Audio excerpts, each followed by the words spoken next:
Ernest Borgnine's famous feuds with co-stars, born on January 24, 1917, as Ernest Borgnine in Hamden, Connecticut. Ernest Borgnine became one of Hollywood's most versatile and beloved actors. Raised by Italian immigrant parents, he learned the value of discipline, hard work, and resilience in a working-class household. When his parents separated, his mother took him to Italy for a short time before returning to the U.S. This transatlantic journey enriched the young Borgnine with a cultural depth and an appreciation for struggle and perseverance that would later define his on-screen roles. Before his acting career took off, Borgnine's life was as eventful as the characters he would come to embody. At 18, he joined the U.S. Navy and served with distinction for more than 10 years, including during World War II. His time in uniform instilled in him a deep sense of discipline, loyalty, and camaraderie. Borgnine often expressed pride in his military service, believing it gave him focus and a clear sense of purpose. Even after achieving Hollywood fame, he maintained strong ties to the armed forces, frequently attending veteran events and lending support to causes that honored military personnel. After leaving the Navy, Borgnine looked for a new direction. With no artistic background, he took his mother's advice to try acting, as she saw a natural talent in him. What began as an experiment soon became a lifelong passion. He sharpened his skills on stage, especially with the Barter Theater in Virginia, before moving on to Broadway and then to Hollywood. His burly frame and memorable gap-toothed smile made him an instantly recognizable figure, often typecast as villains or tough guys in his early roles. However, Borgnine demonstrated he was far more versatile than his initial roles suggested. His big break arrived in 1955 with the film Marty, a gentle, low-budget drama about a lonely butcher from the Bronx seeking love and self-worth. Borgnine's sincere, understated, and profoundly human portrayal earned him the Academy Award for Best Actor, resonating deeply with audiences and critics. This success solidified his legacy in cinema, evolving him from a dependable character actor into a leading man whose emotional range and authenticity could touch millions.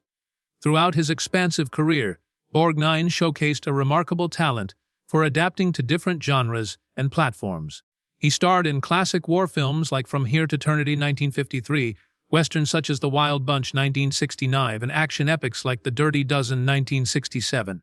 He became a household name on television in the 1960s with the comedy McHale's Navy, where his performance as the charming and sly Lieutenant Commander Quentin McHale won over a new fan base.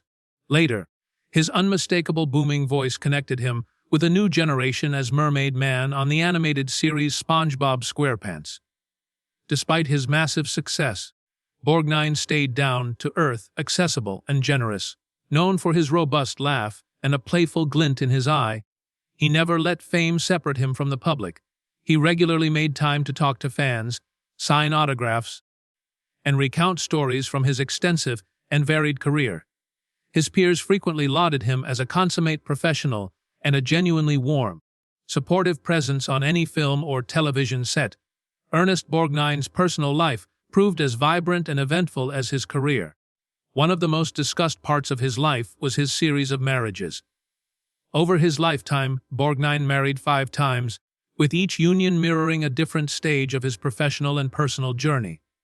His first marriage started in 1949, right after he finished a decade of distinguished service in the U.S. Navy, which spanned both peacetime and World War II.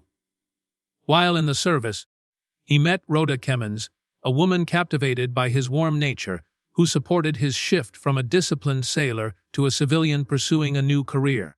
Their marriage spanned nearly a decade from 1949 to 1958, and they had a daughter, Nancy, born on May 28, 1952.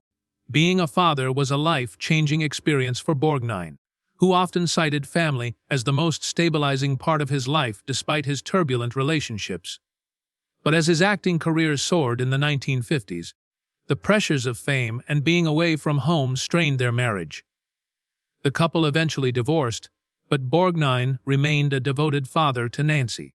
His second marriage led him into the glamorous world of international film.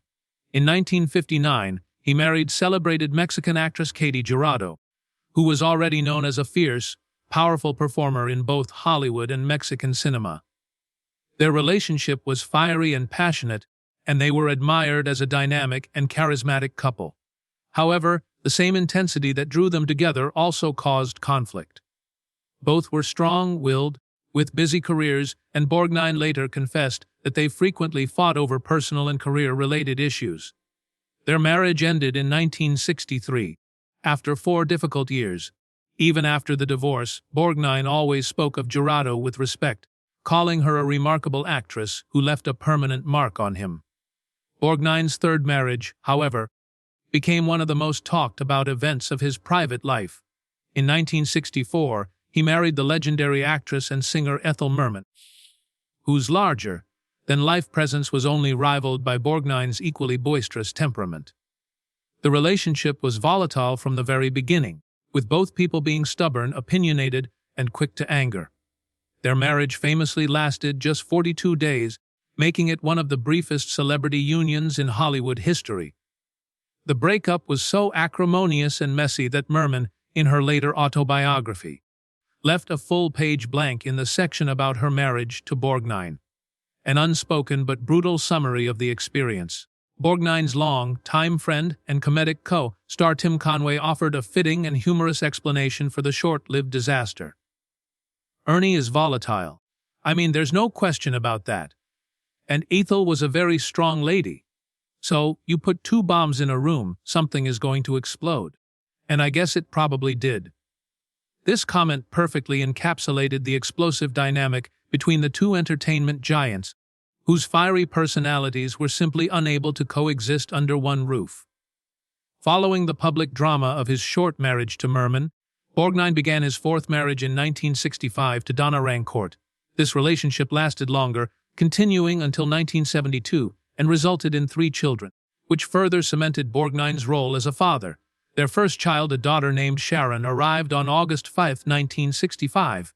4 years later, they welcomed a son, Christopher, on August 9, 1969. Their family expanded again with the birth of another daughter, Diana, on December 29, 1970.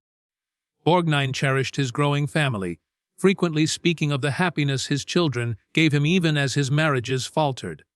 However, despite the strong family ties, the marriage to Rancourt also ended in 1972, leaving Borgnine single again and searching for enduring partnership.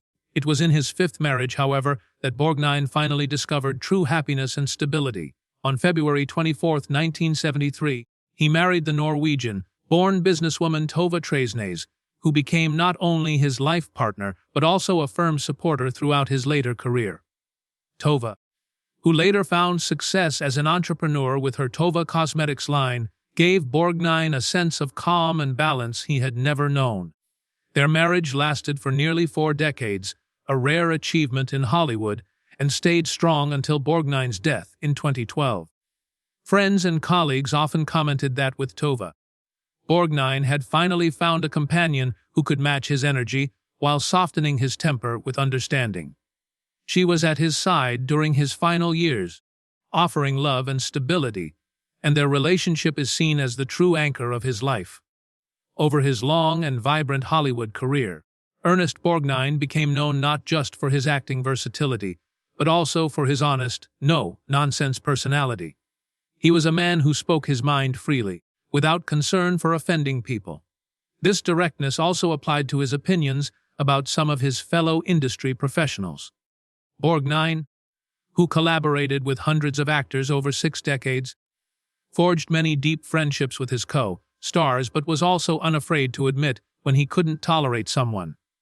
In various interviews and conversations, he sometimes revealed the names of actors he simply didn't like, and in some instances, he openly stated that he disliked working with them. One of the most famous instances was his profound dislike for Frank Sinatra. Borgnine and Sinatra first met in the 1950s, when Sinatra was transitioning from a crooner into a more dramatic actor. While Borgnine admired Sinatra's fame and singing talent, he often voiced contempt for what he considered Sinatra's arrogance and condescending attitude toward his co-stars. Borgnine recalled on multiple occasions how Sinatra acted with smug superiority on set, frequently belittling character actors and crew.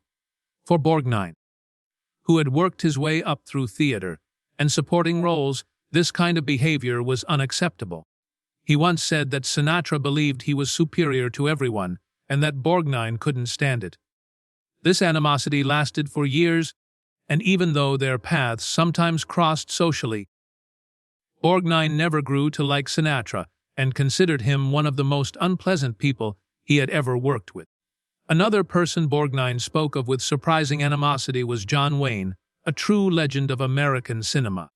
Borgnine respected Wayne's screen presence and his status as a cinematic icon, but their off-screen personalities were incompatible. Borgnine felt Wayne was domineering and often dismissive of actors he viewed as beneath him. Although they never had a physical confrontation, Borgnine described working with Wayne as walking on eggshells. Because Wayne always needed to be the center of attention on and off set, Borgnine, who preferred a more collaborative and grounded approach, found Wayne's enormous ego irritating. While he conceded Wayne could be charming, Borgnine never forgot the times Wayne demeaned directors or treated supporting actors poorly. The experience left him with a bitter feeling, and later in life, Borgnine confessed that Wayne was not someone he enjoyed being near. Borgnine also openly expressed his dislike for Dean Martin, Frank Sinatra's Rat Pack colleague, though his feelings were not as hostile as they were toward Sinatra. Borgnine believed Martin relied too much on his charm and relaxed public image, and that he never truly dedicated himself to acting. For Borgnine, who was a champion of hard work and total commitment to a role, Martin appeared lazy and unprofessional, more focused on partying than on the craft. He once dismissed Martin by saying he never took anything seriously, not even the work, and that always rubbed me the wrong way. Late in life, Borgnine admitted that his disagreements with some actors were due to personality clashes that might have been resolved with time. However, his disdain for Sinatra never wavered, even as they aged. When asked late in his career if he truly hated any actors, Borgnine chuckled but answered without hesitation, "I'll tell you this much. There are some people in this business who thought they were kings. Frank Sinatra was one of them, and I never liked him. Not then, not now." In addition to famous stars, Borgnine also expressed frustration with some TV actors he found arrogant or disrespectful toward veteran performers. While he didn't always name them, those close to him said Borgnine's dislike often extended to younger stars who hadn't earned their stripes, but acted as if they knew it all. He especially hated performers who mistreated crew members, as Borgnine always valued the hardworking people behind the scenes. Despite these strong dislikes, Borgnine was just as vocal about the actors he loved and respected. He had nothing but praise for people like Spencer Tracy, Bette Davis, and his McHale's Navy co-star Tim Conway, whom he admired for his kindness and professionalism. This contrast made Borgnine's criticisms even more powerful. When he said he hated someone, it was not from jealousy or insecurity, but from a true aversion to arrogance, unprofessionalism, or on-set cruelty. In the end, Ernest Borgnine's frankness about the actors he disliked became part of his enduring legacy. Unlike many celebrities who hide their feuds, Borgnine was remarkably direct. His willingness to name major stars like Frank Sinatra and John Wayne showcased the uncompromising and forthright character of a man who built his career on authenticity. He might not have gotten along with everyone, but Borgnine's honesty about his dislikes added another vivid layer to the life of one of Hollywood's most memorable figures. Borgnine was a chain smoker until 1962. In a November 2008 interview, a 91-year-old Borgnine was asked by Fox News host Steve Doocy to share the secret to his longevity. He whispered into a live microphone. At 95, on July 8, 2012, Borgnine died from renal failure at Cedars-Sinai Medical Center. He had had surgery 1 month earlier and visited the hospital days before his death for a checkup.